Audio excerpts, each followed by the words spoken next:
En la sesión 7, lo que debemos ver es analizar los libros o literatura sobre el liderazgo cristiano. Esta sesión tiene como objetivo, primero, evaluar libros o literaturas que se han escrito sobre el liderazgo cristiano. También el otro objetivo es diferenciar entre varios libros y literaturas sobre liderazgo para seleccionarlo como libro de texto para el curso de requisitos y principios del liderazgo cristiano en el IEPSU. También escoger los libros y literaturas para incluirlo en el curso de requisitos y principios bíblicos del liderazgo cristiano. Esa es la última parte que me van a ayudar ustedes, mi hermano Alexis, mi hermano Guillermo. ¿Qué libros vamos o eventualmente podríamos incluir dentro del curso de liderazgo cristiano como literatura obligatoria? Puede ser un capítulo, dos capítulos o un libro completo. Y van a indicar también, si es posible, las razones para escoger estos libros. En la primera parte que voy a presentar yo, vamos a ver los libros que les envié por medio de WhatsApp. Aquí voy a hacer un breve resumen de cada uno de ellos.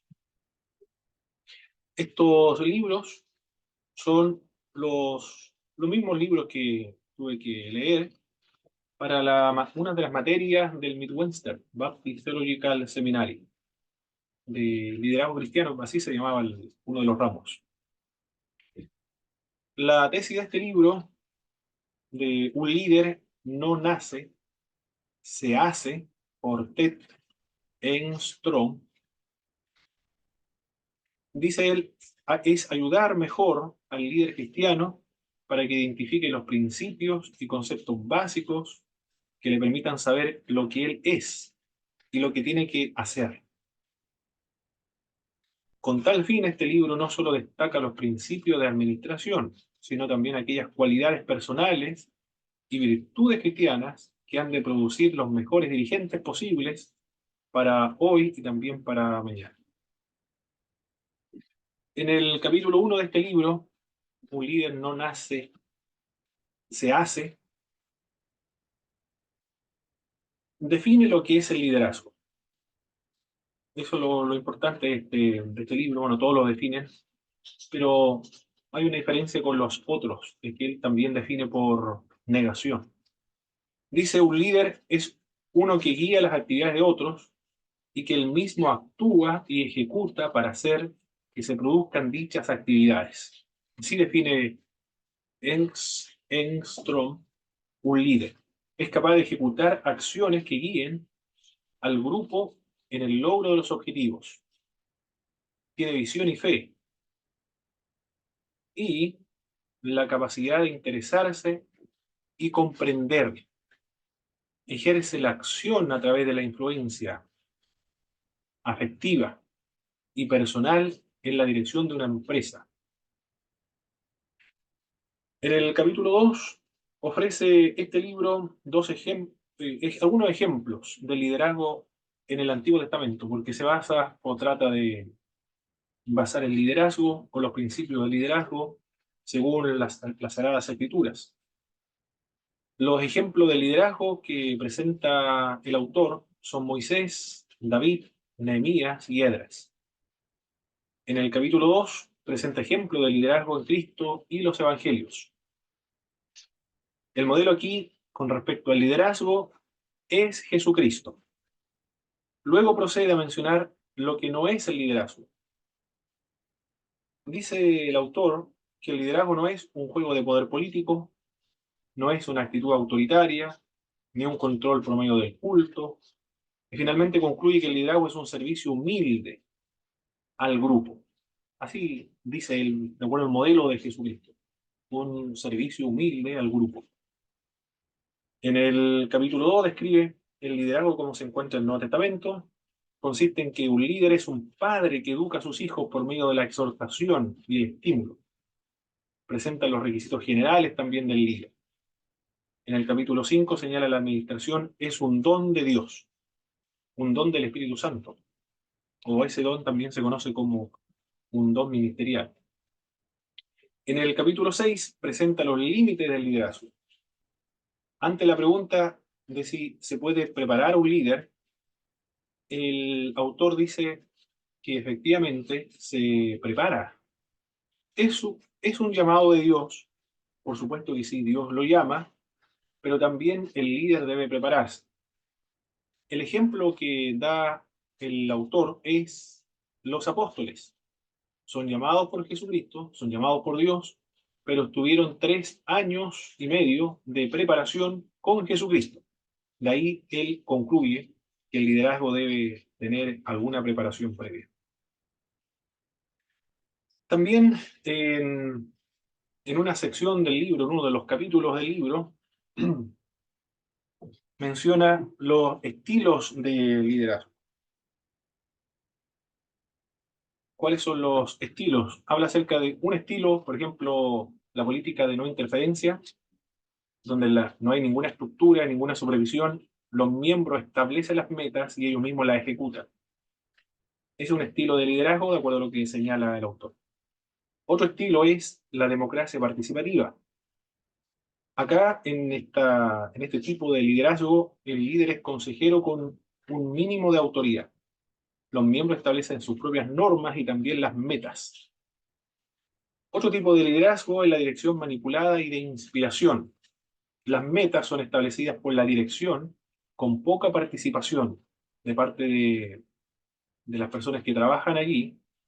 A los empleados se les exige que lo acepten. La otra es la dirección autócrata benévola. Las actividades son altamente estructuradas. La supervisión es muy estricta. Los empleados pueden hacer sugerencias en cuanto a las metas y condiciones del trabajo. El otro tipo de liderazgo es la administración autócrata burócrata. Se desestimula totalmente la participación del grupo en cualquier contexto. La supervisión acá es autoritaria, es autocrática. El hecho de discutir las órdenes se considera como insubordinación. De eso habla, o de estos estilos de liderazgo presenta el autor en una sección de su libro. En los siguientes capítulos habla sobre la personalidad de los líderes, las cualidades del líder, el costo del liderazgo, cuáles son los costos del liderazgo de acuerdo a lo que señala nuestro autor, la crítica, la fatiga, tiempo para pensar no tiene tiempo, la soledad también, tiene que tomar en algunos casos decisiones muy desagradables, la competencia, el abuso de poder, el falso orgullo, la envidia, la utilización del tiempo, el rechazamiento, entre otros. De esos temas trata este libro. Un líder no nace, sino que se hace. Bajo mi consideración, hay algunos capítulos que podrían utilizarse, no completos, sino algunos capítulos que podrían utilizar este libro para implementarlo dentro del curso que pretende preparar o dictar el Instituto Bíblico Pentecostal del Sur. El siguiente libro es Cómo sobreponerse al lado oscuro del liderazgo. Es un libro realmente, bueno, todos los libros tienen su contenido importante y podrían ser incluidos dentro del curso del liderazgo cristiano que pretende dar el IBP Sur. Pero principalmente este es uno muy buen libro, porque tiene la finalidad de despertar la conciencia del liderazgo acerca de su gran responsabilidad que tiene sobre sus hombros. También presenta las características de los líderes que son vulnerables al fracaso. Y, finalmente, el autor de este libro presenta recomendaciones prácticas para prevenir esos fracasos ministeriales. De eso trata este libro. Ocuparse de un estudio detallado de los fracasos en el liderazgo, dice él, sus causas y su potencial prevención. Durante ese estudio de cuáles son las causas del fracaso ministerial, empezó a verse una paradoja ilógica en la vida de la mayoría de los líderes que habían experimentado fracasos importantes. Una de estas, dice el autor o los autores, son las inseguridades. personales, los líderes inseguros, los sentimientos de inferioridad y la necesidad de aprobación paternal, entre otras afecciones, que obligaron a esas personas a llegar a ser líderes exitosos. Es decir, estas cualidades, estos defectos personales, inseguridad, sentimiento de inferioridad o la necesidad de aprobación, que son ciertas debilidades de la personalidad, fueron precisamente esas debilidades que lo llevaron a ser líderes exitosos. Pero como es paradójico, fueron esas mismas cualidades, dicen estos dos autores, son las mismas, esas mismas cualidades, lo que le causaron problemas, precipitaron su caída. Eso es la paradoja que vieron estos autores en ese estudio cuando analizaron el fracaso ministerial, principalmente de ministros de los Estados Unidos de la época de los 80. Y uno de los ejemplos que presentan los autores es el caso de Jimmy Swaggart. Esas son las características de la personalidad de los líderes que ellos estudiaron y que fueron exitosos y después se precipitaron o se produjo esa misma cualidad de su caída. En la segunda parte de este libro, Cómo sobreponerse al lado oscuro del liderazgo, habla del liderazgo por medio de los tipos de líderes negativos. ¿Cuáles son estos ejemplos de líderes negativos? Uno de estos es el líder compulsivo, el líder narcisista, el paranoico, que tiene miedo de todo, el codependiente, el líder agresivo pasivo. En la tercera parte, bueno, esas son las características negativas de algunos líderes, de la parte negativa. En la tercera parte, y de hecho por eso se le llama cómo sobreponerse al lado oscuro del liderazgo. En la tercera parte del libro ofrece consejos prácticos para sobreponerse a, a esas cualidades negativas o para sobreponerse al lado oscuro del liderazgo. De eso trata este libro, de estos dos autores, Gary McIntosh y Samuel Rima. Es un muy buen libro, principalmente cuando describe los tipos negativos del liderazgo y la última parte, como los consejos prácticos para sobreponerse a ese lado oscuro del liderazgo, para evitar el fracaso ministerial finalmente. Lo considero fundamental este libro, muy bueno. Bueno, todos son buenos, al igual que el anterior, pero este es fundamental, precisamente por esa razón, para evitar el fracaso ministerial. ¿Cuántos libros llevamos? A ver, ese fue el primero. Un líder no nace, sino que se hace. Este es el segundo. El otro libro es el de David Tripp. Usted lo puede encontrar también por YouTube. Da conferencias. Está en inglés, pero aparece abajo la traducción al español. Por lo tanto, usted puede entender muy bien lo que trata. Curiosamente, no es muy popular David Tripp, porque algunos likes van a aparecer en algunos casos 5, 15, 20. No van a aparecer más, más like a este autor cuando da su conferencia. No es muy conocido tampoco, no es muy popular.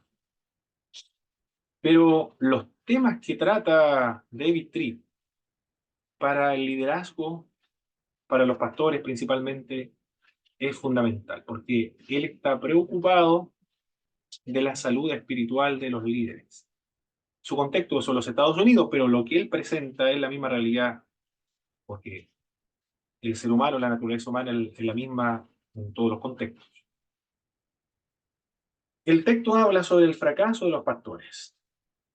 Indica que detrás de los fracasos de un pastor, y él conoce muchos casos en los Estados Unidos, tiene amigos que han caído, colegas de él que han caído. Él dice que existe una comunidad de liderazgo débil y fallida. No es solo un problema de un pastor, de un líder. sino que hay una comunidad de liderazgo débil y fallida. Falló el liderazgo. No existe una crisis pastoral, dice David Tripp. La crisis existente es del liderazgo, los que rodean a un líder principal de una congregación. David Tripp desea proponer un modelo de carácter positivo para el liderazgo de la iglesia local o del ministerio. Él estaba hablando acerca de un grupo, no de uno solo, de un grupo de líderes en una iglesia. El propósito del libro obedece a la preocupación del autor de la salud espiritual de la comunidad de líderes que pastorean a su pueblo y dirigen sus ministerios. Este libro no trata sobre el trabajo estratégico de la comunidad de líderes, sino sobre la protección y preservación de su profundidad espiritual para que pueda hacer su trabajo con fecundidad a largo plazo. Esa es la preocupación de David Tripp. Todos los libros de él tendrán ese mismo tono: proteger y preservar la profundidad espiritual, la salud del liderazgo, para evitar o disminuir las caídas. En una sección del libro enfatiza mucho sobre la restauración de pastores caídos, porque presenta muchos casos de diversas iglesias, de una iglesia bautista principalmente. Un ministro cayó y no recuerdo el libro cuál fue la causa de la caída, porque he leído de esto y en cada uno de los libros presenta anécdotas y testimonios, experiencias que él vivió. Parece que fue tema económico, inmoral, algo relacionado con eso. Simplemente la institución, como son iglesias bautistas, no es una denominación, sino iglesias locales, autónomas, distintas a las organizaciones episcopales o presbiteriales, lo echaron, perdió el trabajo, porque la iglesia bautista ven al pastor como un trabajador, como un empleado, un obrero. No cumple los requisitos, se despacha, se cambia por otro. Ya no es parte de esta congregación local. Hay un nombre cuando se expulsa o se echa a un personal de una empresa, no recuerdo cómo se llama. No sé si ustedes tienen ese nombre, mis hermanos, mi pastor también, César. ¿Cómo se llama cuando... no recuerdo un nombre, se le da un nombre a un trabajador que ya no es parte de una empresa? No es despedida, Desvincular, eso es. Y hay otro nombre de vincular, hay otro nombre. es comunión. Es como desvincular eso. Ven a un líder como un empleado, es decir, no cumple los Se requisitos, finiquitan. se desvincula, se finiquita. Pero nada más, no es un hermano, no era una persona como una empresa. No cumple los requisitos, se cambia por otro. No le interesa cómo continúa su vida espiritual, moral, familiar, no le interesa. No cumple los requisitos nada más de una empresa. Ve la iglesia como una empresa. Esa es la crítica de David Tripp a esa comunidad de los Estados Unidos, una iglesia bautista principalmente. Ahí enfatiza, es el énfasis de David Tripp, de la restauración de los pastores caídos. Indica que la iglesia o comunidad de liderazgo ministerial debe ser una iglesia o una comunidad restauradora. Si va a tener salud espiritual a un largo plazo y efectividad en el ministerio, debe ser una comunidad restauradora, que no restaura a los miembros solamente, que no restaura a los incrédulos cuando llegan a la comunidad de fe, sino que restaura también a los que han prestado un servicio en esa comunidad, que han trabajado en esa ciudad, en esa comunidad. Se refiere a los pastores. No dejarlos solo cuando caen, sino continuar su preocupación. Resta, porque la iglesia es una comunidad restauradora. De eso trata este libro de David Tripp. Muy buen libro, muy buen autor. Si lo encuentran en alguna librería, siempre va a tratar del mismo tema. El otro libro de David Tripp, y con el mismo tono, es El llamamiento peligroso. También se lo envié al grupo de WhatsApp. El mismo autor señala que este libro es de diagnóstico. Está escrito, dice David Tripp, para ayudarte a que veas de una manera honesta, o que te veas de una manera honesta en el espejo de la palabra de Dios. Espejo que expone el corazón y la vida, para ver las cosas que están mal y tienen que ser corregidas, y para ayudarte a que te coloques una vez más bajo el poder sanador y transformador del Evangelio de Jesucristo, dice David. ¿Qué más dice el autor en este libro? De todos los libros que él ha escrito, este es el más difícil de escribir, dice él. No por el contenido, sino principalmente porque expone en sus páginas la fealdad de su corazón. Esto, cuando yo lo leí quedé sorprendido. Realmente quedé sorprendido la forma de escribir, porque él se exhibe, abre su corazón, se muestra tal cual es, exhibe y presenta y muestra todos sus defectos que él tiene. Es muy gracioso en algunas partes.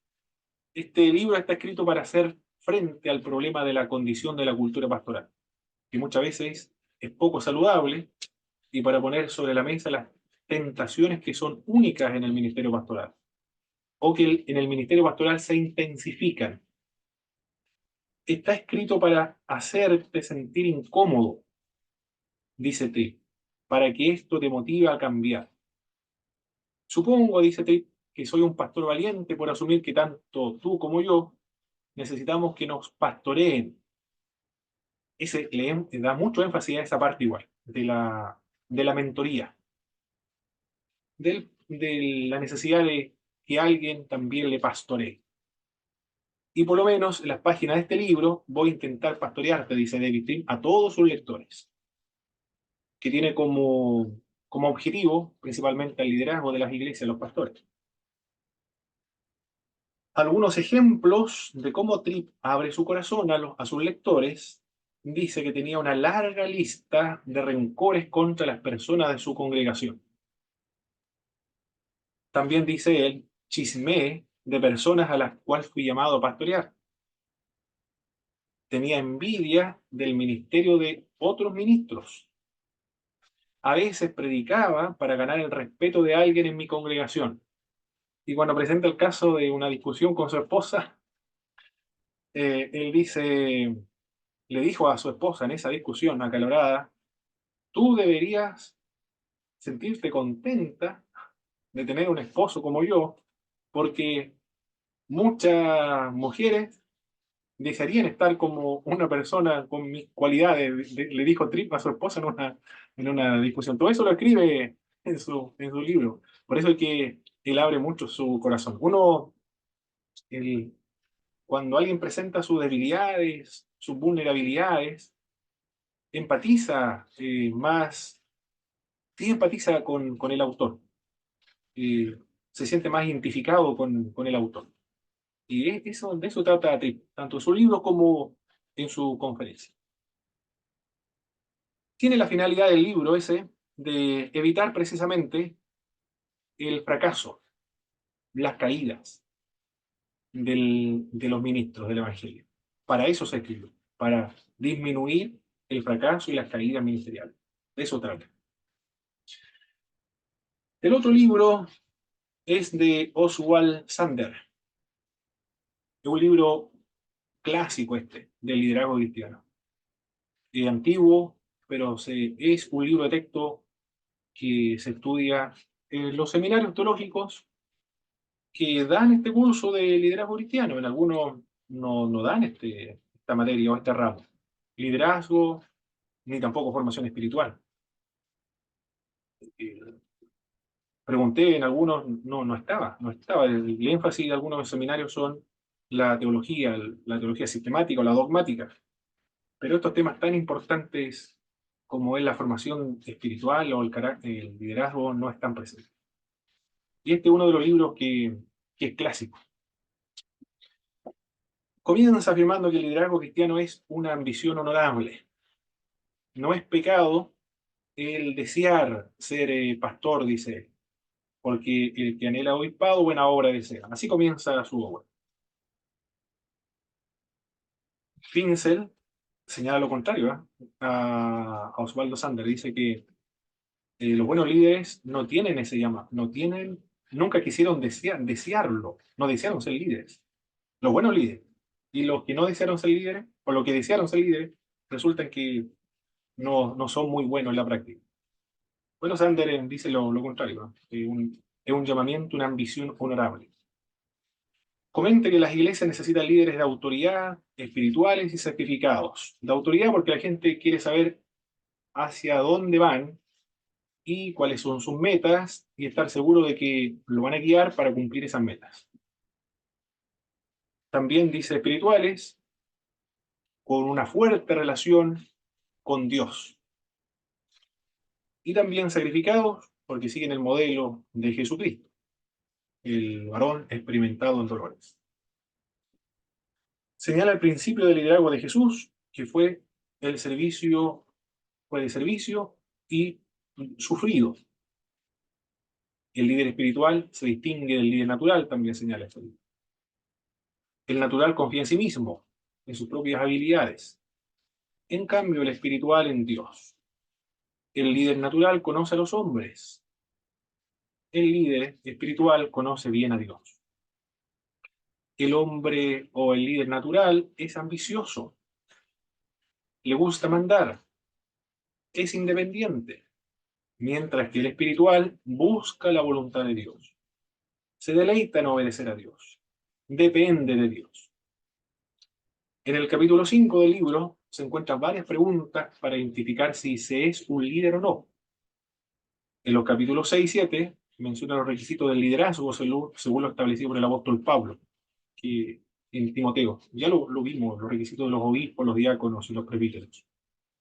En los siguientes capítulos se encarga de enlistar las cualidades del liderazgo, cómo mejorar el liderazgo, el costo del liderazgo, las responsabilidades del liderazgo, las pruebas del liderazgo, el delegar responsabilidad, cómo reemplazar líderes, cómo reproducir líderes y los peligros del liderazgo. De esos temas trata este libro. No es muy voluminoso, los capítulos que están acá son muy breves, no profundiza mucho en el contenido, son pocas páginas de este libro. Tiene, a ver, aquí voy a ver la cantidad de páginas. 168 páginas tiene solamente este libro. En el nivel del bachiller son 300 páginas. El máximo, por lo tanto, completo se podría dar como un libro de texto. Este libro de liderazgo espiritual de Sandra. Vamos a pasar ahora al siguiente libro, de Albert Moller. Albert Moller dice este autor que el liderazgo auténtico no surge de la nada. El liderazgo relevante es el que tiene convicción, una profunda convicción. Ellos impulsan la acción precisamente porque están motivados por esas convicciones profundas y transfieren su pasión por estas convicciones a los seguidores que suman sus esfuerzos para hacer lo que saben que es correcto hacer. Por eso el libro se llama así, Un líder de convicciones, 25 principios para el liderazgo relevante. Dice él, no podemos liderar de una manera que sea fiel a Cristo y eficaz para su pueblo si no estamos profundamente comprometidos con la verdad cristiana.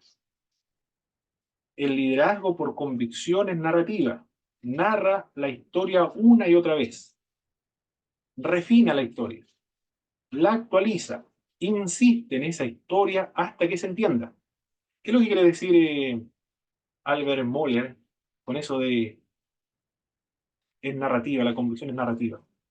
La visión y la misión de la iglesia local, de la institución en la cual se encuentra, se debe repetir una y mil veces, actualizar, refinar, insistir hasta que se entienda. De eso estaba hablando Albert Moller cuando habla acerca de narrativa. El líder moldea la manera en que sus seguidores ven al mundo, lo que él intenta decir es, como tiene profundas convicciones cristianas, entonces el líder trata de transformar la cosmovisión de las personas, de sus seguidores. Presenta el ejemplo de la necesidad de contratar a un director ejecutivo de una línea aérea. Dice, si alguien quiere contratar a un director ejecutivo de una aerolínea, debe buscar a alguien que ame a los aviones, que sueñe con los aviones, y en ruta aérea mientras duerme, es decir, tiene que estar obsesionado con los aviones. Y como su énfasis en la convicción y la pasión, él dice que el líder de convicción es una persona apasionada, obsesionada con el cristianismo. También no lo dice él, pero nosotros lo entendemos como una vocación. No es feliz en ninguna otra actividad que esté realizando. Es feliz, es plenamente realizado, se siente contento y está totalmente satisfecho con la actividad que está llevando a cabo. Y lo entiendo, que eso es lo que quiere decir el líder de convicciones, Albert Moller. Habla de las características del líder. Por ejemplo, lo importante que es el carácter. No lo importante acá, de un carácter cristiano. Debe ser creíble, debe comunicar bien las metas, los objetivos, la misión y la visión de la institución en la cual se encuentra. Debe ser buen lector, porque los líderes son lectores. Una buena administración, la oración, porque un líder cristiano, una profunda comunión con Dios, la mayordomía, maneja bien los recursos económicos, cómo tomar buenas decisiones, las virtudes morales. Debe escribir también, dice él. No sé si lo consideran relevante o no el escribir, pero él dice, debe escribir, debe ser buen escritor. Parece que está hablando, no sé si recuerdo bien en este libro, por los informes, cómo es un predicador, está pensando en los Estados Unidos, un pastor, escribe sus sermones, los publica, lo pega en un boletín informativo en alguna parte por ahí de la iglesia, en el diario Moral, o en los medios masivos de comunicación. De eso está hablando este autor. Escribe artículos en la página de la iglesia. De eso está hablando cuando habla acerca de escritor. Comunica de muchas maneras. Y quizá por esta razón él dice, comunica o informa, repite, narra la visión y la visión de la institución una y mil veces. Y una de estas es por medio de la escritura igual. Actualizados con el mundo digital, porque él está pensando en líderes de hoy, actualizados con el mundo digital, que conozca las herramientas tecnológicas modernas, el uso del tiempo y finalmente cómo hacer que una visión persista en el tiempo una vez que ya el líder no esté presente. Cómo su visión debe persistir a través del tiempo. Cuando ya no esté, esa visión continúa. ¿Cómo hacer eso? De eso trata este libro, de un líder de convicciones, 25 principios para el liderazgo relevante. El otro libro es, disfruté leyendo este autor, voy a ir más rápido, pero quedan dos libros más. Pero disfruté leyendo este libro porque es nuevo. Quizá disfruté leyendo el libro también por la forma por el formato, es muy cómodo para leer. Está muy bien estructurado, a la vista, es agradable, invita a leer. Pero también por el contenido y la forma en que está escrito. Está muy bien narrado, muy amable en cuanto a, muy ameno la lectura. Comienza su libro indicando que el liderazgo es peligroso. Responde a la pregunta, ¿qué se requiere para tener un liderazgo competente? Señalando que se analizan los principios de la Biblia sobre los líderes que fueron efectivos. Es bíblico. Los líderes competentes se basan en la Biblia, es cristiano. El liderazgo es una responsabilidad seria, pues tiene el potencial para hacer mucho bien, pero también tiene el potencial para hacer mucho mal. En los capítulos define lo que es un líder, esa parte importante, cómo se define un líder. Menciona 7 cualidades de un líder, la tarea del líder, el carácter del líder, el dar ánimo a los seguidores, cómo manejar la oposición. Esta parte igual me gustó, cómo manejar la oposición de parte de los que le rodean, la visión que debe tener el líder, cómo administrar el cambio en la organización, cómo desarrollar a otros líderes, cómo cultivar la creatividad.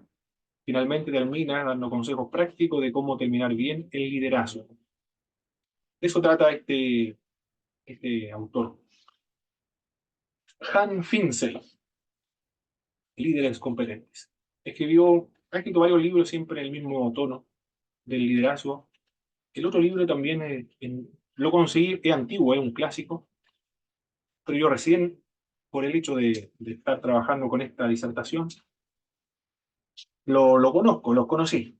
Me gustó, este libro también me gustó mucho, porque habla acerca de los errores, 10 errores más comunes del liderazgo. Como el libro anterior, él dice que el liderazgo es peligroso. Por un lado, lo que dirigimos a otros podemos mover a hombres y mujeres, y montañas también para hacer el bien. Pero al mismo tiempo, con los errores que cometemos, dice Finzel, podemos infligir mucho daño irreparable a nuestros seguidores. Cuanto mayor sea nuestra esfera de influencia, mayor será el impacto en el mundo que nos rodea. Y cuanto más gente esté bajo nuestras órdenes, mayor es el potencial de hacer daño por medio de malas decisiones y acciones, dice Finzel. El liderazgo se aprende por el método de ensayo y error. Esa es la forma de aprender el liderazgo, dice, por medio de ensayo y error. Pues los líderes más destacados del mundo no nacieron así, sino que se convirtieron en líderes por las circunstancias, por la presión del momento, por las necesidades del momento. En ese caso, no, estaría diciendo lo mismo que el primer autor que estuvimos analizando, no nace, sino que se hace en un momento determinado. En los capítulos del libro, él lista 10 errores más comunes del liderazgo. De eso trata, 10 errores más comunes. Cada capítulo desarrolla un error común en el liderazgo. El primer error, la actitud impositiva. Lo deja en primer lugar, pues esa actitud impositiva es la más frecuente que se comete en el liderazgo, lo más probable que sea en el mundo, porque él está hablando de los Estados Unidos. Luego, enfrascarse en el papeleo y no en la gente. Lo más importante, los temas del papel, de la administración, de la oficina, y no tanto en el contacto con la gente. Más importante ese tema administrativo antes que la relación. De eso habla esta parte. La falta de aprobación. Cuando habla acerca de la falta de aprobación, él dice que los líderes deben aprobar, felicitar, agradecer a las personas que están a su alrededor, porque la gente aprecia mucho más la aprobación que el aumento de sueldo. Él está hablando el ejemplo que presenta es de una empresa, pero lo aplica en el mundo cristiano, en el liderazgo cristiano. La gente se motiva más en tanto más se le felicite o se le apruebe, o se le agradezca. De eso habla acá en esta parte de la aprobación. Continúa con el error de estorbar a los líderes en potencia, tomar decisiones de forma dictatorial, otro de los errores, no saber delegar, otro de los errores, caos en la comunicación, que no comunica muy bien. Una de esta parte de no comunica muy bien, da un consejo muy importante. Dice, no hay que asumir de que las personas saben. No hay que asumir de que las personas saben. O de que el personal entiende. No hay que asumir eso. Nunca hay que asumir. Por eso hay que explicar una y otra vez, repetir una y otra vez, para asegurarse de que entiendan. Nunca asumir que se entendió. Por eso, para evitar el caos comunicacional. no reconocer las señales de la cultura corporativa y tener éxito sin tener sucesores. Y finalmente, no prever el futuro. Está hablando acerca del futuro de la organización, prever también para el futuro liderazgo. De eso trata este libro de Hans Finzel, los 10 errores más comunes en el liderazgo. El otro libro, y el último libro, es La formación espiritual de Gary Teja. Muy hermoso libro, muy importante. Porque este libro tiene la finalidad de hacer que la persona practique la santidad, sea como Cristo. De eso trata. El énfasis de este libro, de este texto, no es cómo terminar bien, sino cómo empezar bien.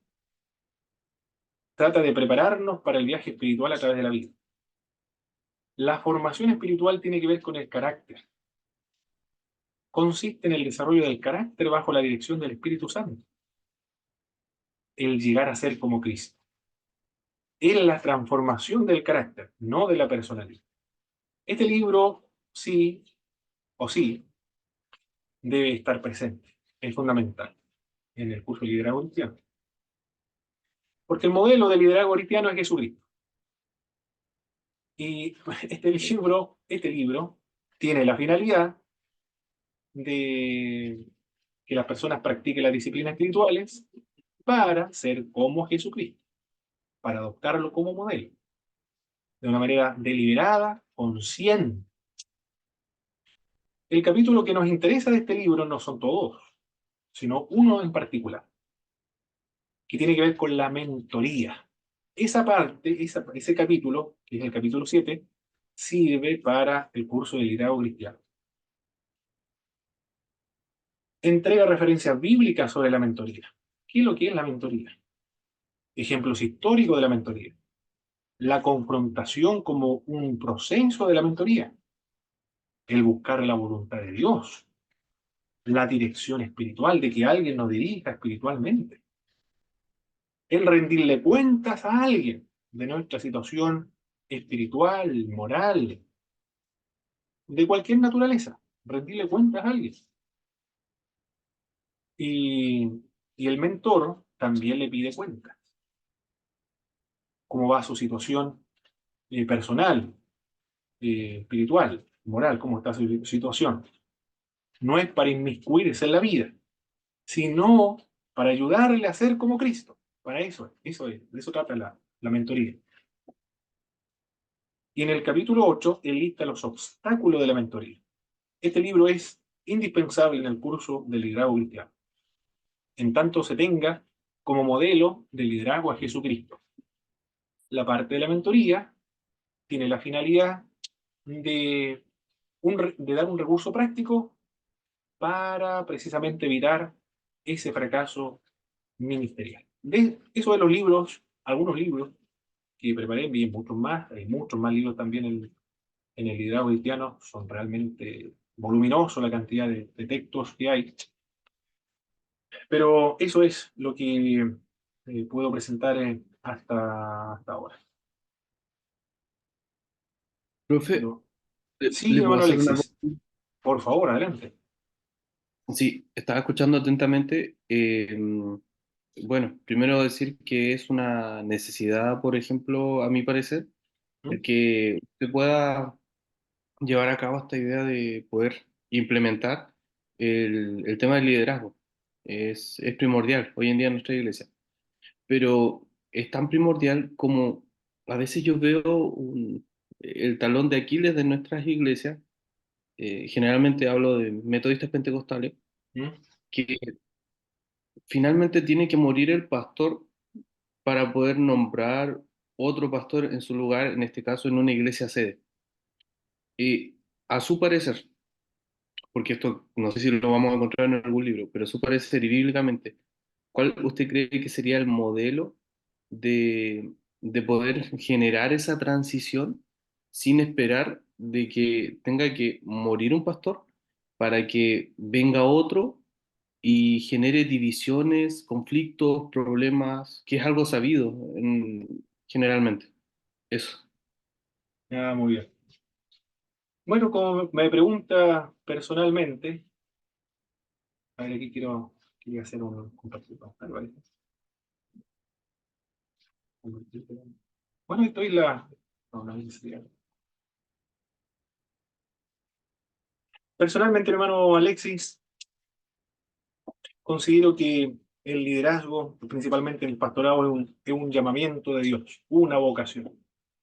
Después mi pastor César me va a indicar si estaré en lo correcto, mi modo de pensar ahora. Es un llamado, una vocación de Dios. Dios lo pone en el corazón. En algunos casos, con anticipación ya saben aquellos que van a ser llamados a esta tarea del pastorado. En otros casos, lo estoy indicando por medio de la experiencia, de lo que han comentado otros pastores, es irresistible ese llamado. Es decir, si Dios lo llama, tienen que asumirlo a la fuerza, en algunos casos. Dolorosos, en otros, muy dolorosos, pérdida de un familiar. Por lo tanto, ellos lo saben. Si tienen ese llamamiento del pastorado, no hay necesidad de que muera un pastor para poner a otro. Porque si tiene el llamado, tiene la vocación, va a hacer algo, va a actuar, impulsado por el espíritu y por la vocación y por el llamamiento, para, para abrir una nueva obra. Es decir, va a comenzar con su familia y va a tener seguidores. Sin necesidad de originar una división. Lo van a reconocer la iglesia, lo va a reconocer también el que dirige la iglesia, lo va a reconocer. Así se identifica un llamamiento de Dios. Él sabe el llamamiento, él tiene el llamamiento, tiene paz en su corazón, lo reconoce la iglesia, lo reconoce el pastor, en algún momento lo van a nombrar, pero no necesariamente para ser pastor de esa misma iglesia. Si hay un pastor en esa iglesia, ¿para qué va a tener otro pastor? En el caso de nuestras iglesias, me metodistas pentecostales, porque en nuestra hay un conjunto de varios pastores en una denominación. Pero en el caso de nuestra iglesia, si lo nombran pastores, ¿para qué va a seguir en esa misma congregación? Si lo nombran pastor, tiene que ir a abrir aquí obras nuevas. Comienza con la familia, con la esposa, con la hija, con los hijos. Y ahí comienzan las reuniones. Si tiene el llamamiento, el Señor lo va a aprobar. Van a llegar hermanos. Como tiene la vocación, va a pastorear a personas que no van a ninguna iglesia y van a llegar, van a comenzar a reunirse, a congregarse. Después, como es mucha la cantidad de miembros que está llegando a la casa donde comenzaron a hacer las reuniones, van a necesitar alquilar otra casa donde se reúnan. Después van a llegar más personas, van a tener que agrandar. Y así comienzan las obras nuevas. No hay necesidad de que se divida o que muera el pastor. ¿Para qué? No veo esa necesidad. No sé si respondí, mi hermano Alexis, la pregunta. No, es que entiendo, usted me plantea el modelo ideal y qué debería hacer, Mm. pero en la práctica, hablo cuando tenemos un pastor, no sé, cercano a los 80 y tantos años, y es incapaz de poder él nombrar a alguien como su sucesor, ya sea Ah, por ok. celo, por falta de valor, no lo sé, o porque realmente dentro de su congregación no vea nadie apto o con la vocación pastoral. Entonces, Ah, ok. ¿qué ocurre? ¿Qué ocurre en ese caso específico? Entiendo también el punto de que si hay alguien como pastor, debe ir y abrir otras iglesias y que la Ah, obra ok, ok. crezca. Mm. Pero hablo en particular de iglesias sedes. Cuando es una iglesia grande, hay un pastor ya de avanzada edad, se reconoce que debe haber una transición, pero el pastor es incapaz de poder hacerlo. En este caso, ¿cómo se prepara ese camino? O sea, si entendemos que, porque hay personas derechamente que quizás nunca van a dejar de ser pastores, pero por limitaciones de edad, quizás ya no estén al 100% en sus funciones. A eso apuntaba, más que nada. Ah, ok, ok. Ha ocurrido en una de nuestras iglesias, hermano Alexis. El pastor Hurtado, no recuerdo el nombre, el pastor César, quizás usted lo conoce, de Pueblo Nuevo, no, de Amanecer en Temuco. Él, por la edad, por el deterioro de su salud, principalmente por el estado físico.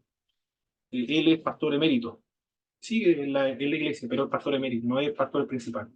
Él dejó a un sucesor en ese caso, por su situación física. Está muy anciano, esa es la razón. Ahí, en ese caso, él renunció, pero tiene el nombramiento pastor emérito de la congregación. Han ocurrido esos casos, no sé si en otras iglesias ocurrirá esos casos similares.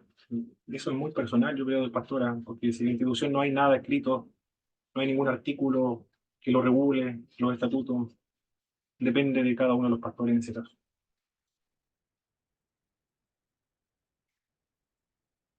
Muy bien. Me quedan algunos minutos. Los libros, los libros. Esa es la parte que podemos seleccionar de los libros que listé, mis queridos hermanos, pastores, de los libros que listé en esta presentación y también que le envié a a sus correos. ¿Qué libros consideran a su juicio o juzgan ustedes convenientes, necesarios, ser incluidos dentro de este curso del liderazgo cristiano?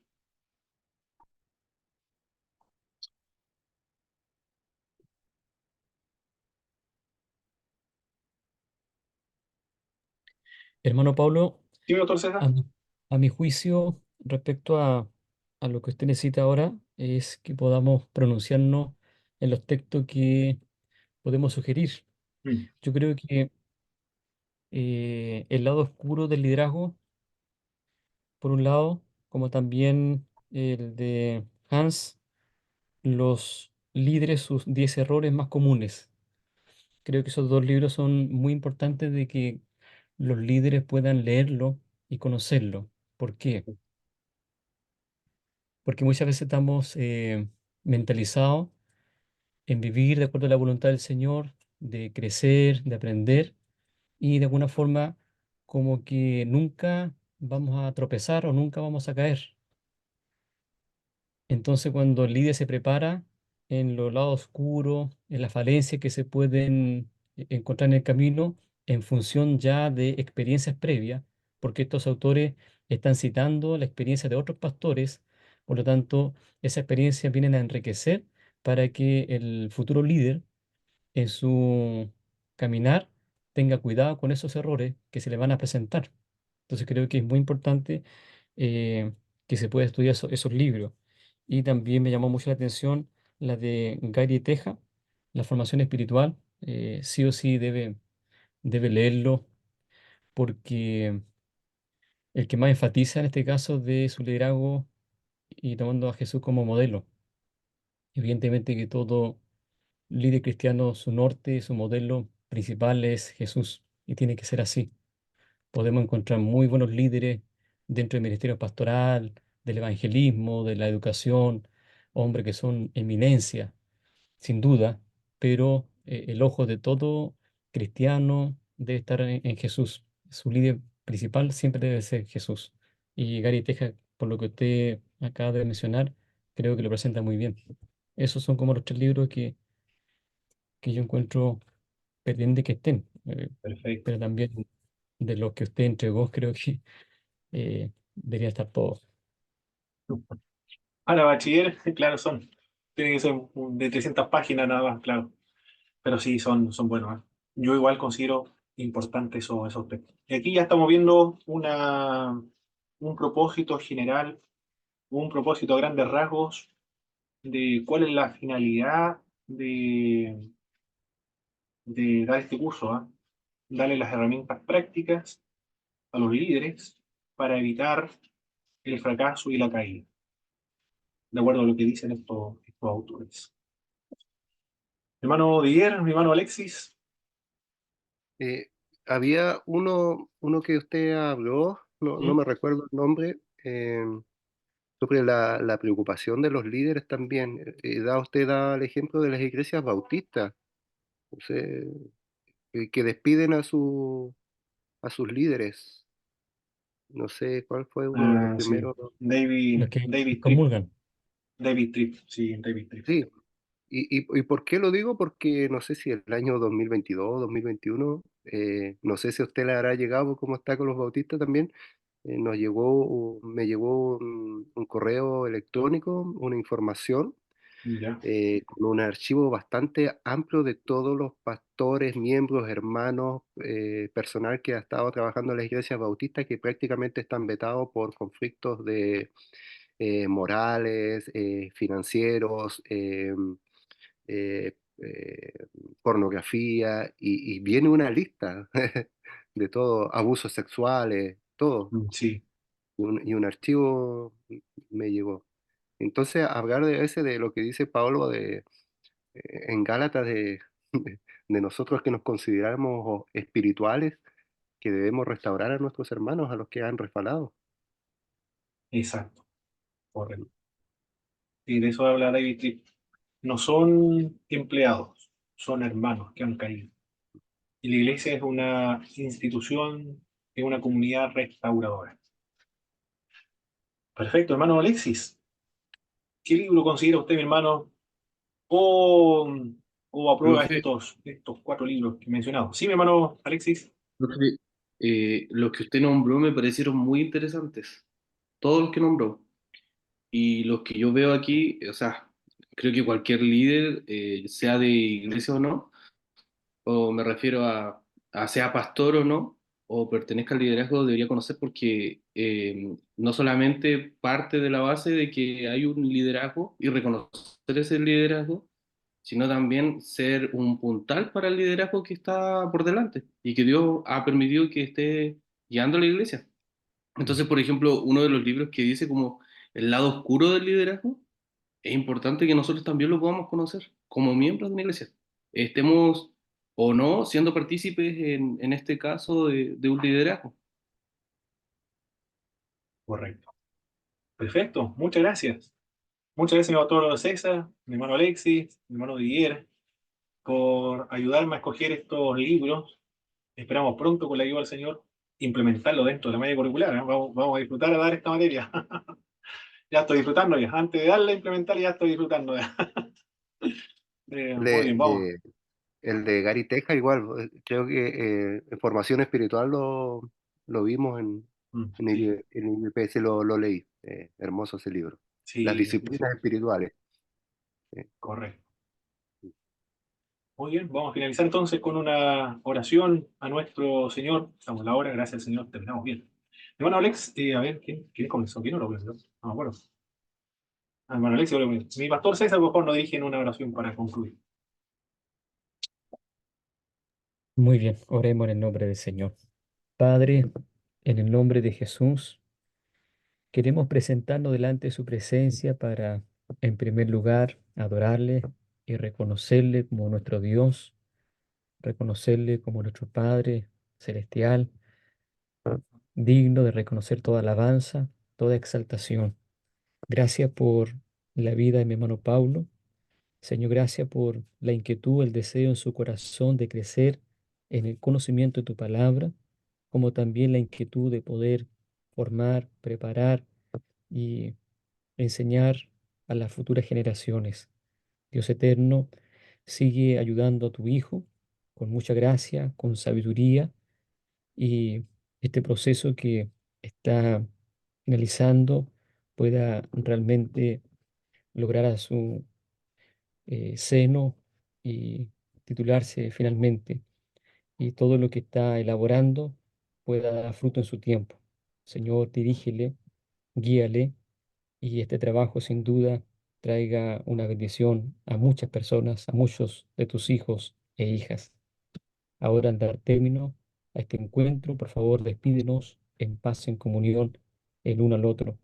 Bondades que pedimos por Jesús, su Hijo, nuestro Salvador. Amén, Señor. Amén. Muchas gracias, doctor César. Mañana finalizamos y lo que realizamos mañana es solamente en la hoja de Word. Ustedes me van a mencionar de los libros qué contenido incluir en el contenido temático del curso. Definición del líder, bueno, todo lo que aparezca en esos libros, los subtítulos. de esos libros. De eso solamente trabajamos mañana. Elaborar una parte del plan de curso, que es el contenido temático del curso. Bendiciones, mi doctor César, mi hermano Dier, mi hermano Alexis, que descansen, tengan muy buenas noches. Muchas gracias, bendiciones. Bendiciones, chao. Muy bien, chao, chao. Chao, bendiciones.